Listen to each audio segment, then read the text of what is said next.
Glória a Deus, irmãos, que a graça e a paz do nosso bom Deus se manifeste aí sobre a tua casa e sobre toda a tua família, em nome de Jesus. E aí, não julgueis? Esse é o tema do nosso Quebrando o Tabu de hoje, em nome de Jesus.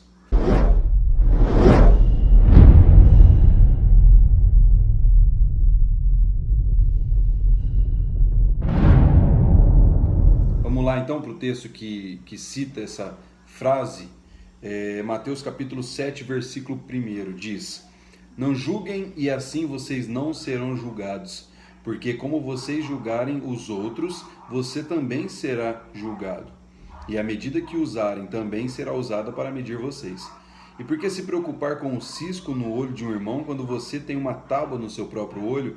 Você dirá, amigo, deixe-me ajudar a tirar esse cisco do seu olho quando você mesmo nem pode enxergar por causa da tábua que está no seu próprio olho. Hipócrita, livre-se da tábua primeiro, assim você poderá enxergar para tirar o cisco do olho do seu irmão. Então a gente observa, levando sempre em consideração aquelas regras que a gente apresenta aqui, para a gente não criar uma doutrina baseada num versículo isolado, nós identificamos aqui o contexto apenas com 5 versículos, né? Se nós formos ler o capítulo inteiro, vai ficar muito mais claro, mas só com os 5 versículos primeiros a gente já entendeu que o texto ele não está falando que eu não posso falar sobre o erro de alguém. O texto ele está falando especificamente sobre a crítica ou a apresentação da minha opinião de forma hipócrita. Então ele está falando que eu não posso fazer uma crítica a respeito do cisco que está no olho do meu irmão, sendo que é uma trave, ou seja, é um problema maior na minha vida e eu estou me preocupando em cuidar do problema do meu irmão. Eu tenho que, antes de mais nada, analisar a minha vida, fazer uma autoanálise para saber se realmente eu estou capacitado a fazer essa crítica. Para ficar mais claro, 1 Coríntios capítulo 6, primeira carta de Paulo aos Coríntios, capítulo 6, versículo também o de número 1,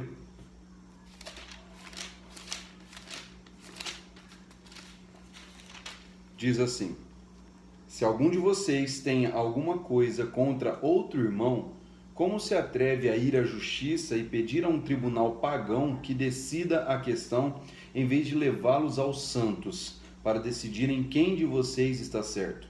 Vocês não sabem que os santos irão julgar o mundo? Assim, sendo, se vocês vão julgar o mundo, por que é que não podem decidir nem mesmo essas coisas menores, sem importância, entre vocês? Vocês não sabem que nós, os santos, julgaremos até mesmo os anjos? Portanto, vocês deveriam ser capazes de resolver seus problemas aqui na terra com toda a facilidade. Então ele está falando, não é errado eu fazer uma crítica ou um julgamento. É errado eu fazer isso no meio dos pagãos, de acordo com os padrões pagãos. Eu tenho que fazer isso como se fosse um tribunal eclesiástico. Eu tenho que trazer sim os problemas que se levantam. Então as pessoas até falam, eu vi recentemente aí um vídeo de um líder bem famoso dizendo, não toque no ungido de Deus. E aí ele aponta esse texto de Mateus capítulo 7. Não condene, não critique, não faça acusações a respeito dele. Pelo contrário, o apóstolo Paulo nos ensina que nós devemos sim fazer acusações, nós devemos sim expressar a nossa opinião, desde que seja uma opinião pautada na base eclesiástica, na igreja. Para que fique um pouco mais claro isso, eu trouxe para vocês o sentido grego da palavra julgar, porque muitas pessoas, por falta de entendimento, ela usa de conceitos próprios para poder usar um texto bíblico, não só ele isolado, mas ela usa uma palavra que talvez ela não sabe o seu sentido verdadeiro e ela tenta apresentar a opinião dela, tentando usar a Bíblia em favor dela. A palavra julgar, do grego, ela vem da palavra crino, K-R-I-N-O, crino, que significa aprovar, autorizar, concordar ou criticar, apresentar opinião acerca de algo ou de alguém. Aí eu te pergunto, isso é errado? Não. O que é errado, de acordo com Mateus 7, é eu fazer um apontamento, uma crítica, é eu fazer uma acusação sendo de forma hipócrita, sendo que eu também não posso julgar. Tanto é que no comecinho do texto lá de Mateus ele fala que com a mesma medida com que nós vamos medir, a gente vai ser medido também. Eu posso julgar alguém?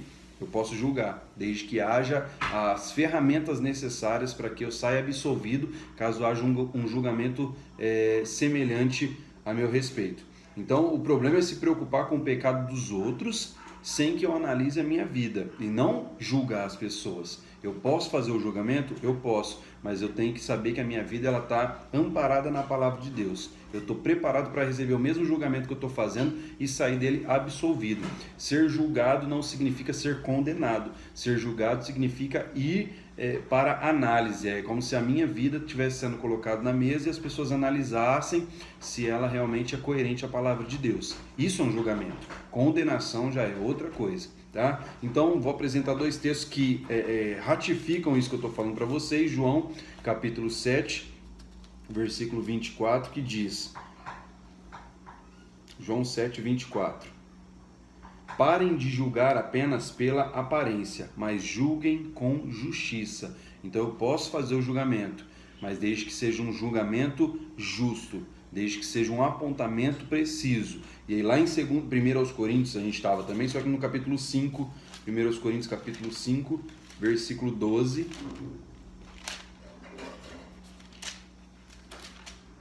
1 Coríntios 5, 12. Diz assim: não é da nossa responsabilidade julgar os de fora da igreja, mas não há dúvida de que é nossa obrigação julgar e tratar com rigor aqueles que são membros da igreja e estão pecando nessas coisas. Só Deus é o juiz daqueles que estão de fora. Então, aí a pessoa fala assim, não julga porque você não é juiz. Então, o justo juiz, ele vai condenar ou absolver. Mas nós, como igreja, nós devemos sim fazer apontamentos de coisas que estão sendo feitas erradas. Por exemplo, o apóstolo Paulo está citando um episódio onde um enteado se relaciona com a madrasta.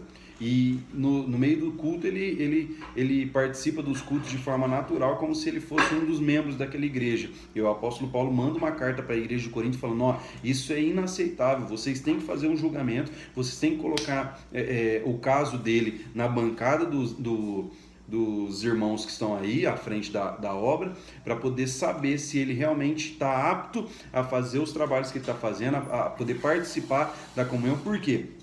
Porque através dele, aquela historinha da maçã podre, através dele muitas pessoas poderiam se entregar a pecados e achar que era uma coisa natural. Então ele precisava ser julgado sim, apresentado numa bancada, apresentado a situação dele, o que estava acontecendo, para que fosse ou condenado ou absolvido. Então julgar não é condenar, julgar é ser apresentado uma opinião a respeito de uma pessoa ou de alguém, tá bom? Então Deus abençoe a tua vida, que você continue buscando entendimento acerca da palavra de Deus, em nome de Jesus. Um abraço.